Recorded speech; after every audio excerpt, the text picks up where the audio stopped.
Werkloosheid in Suid-Afrika is 'n realiteit. Daar was reeds 140,000 mense verlede jaar, net in die eerste kwartaal, wat hulle werke verloor het.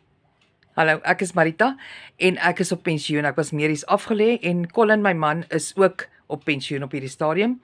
Ons is hier van Potchefstroom in Noordwes. En ons het besef, maar ons moet iets doen om ons pensioene mee aan te vul. Want ons het nog steeds versekering, ons het nog steeds krag om te betaal elke maand.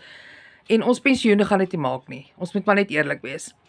En ons het begin soek vir iets om aanlyn te doen, want ons gaan nie weer vir 'n baas kan werk nie. En dit is toe ek op my program afkom wat ek vir my gekoop het, 'n risikovrye program. Wat vir my werk terwyl ek slaap. Daar in die agtergrond het ek 'n automated system wat vir my verdien terwyl ek slaap. En ek het net 5 stappe 'n dag nodig om my werk te doen. 2 ure 'n dag. Dis die ure wat ek werk. So ek oorwerk my nie eers nie.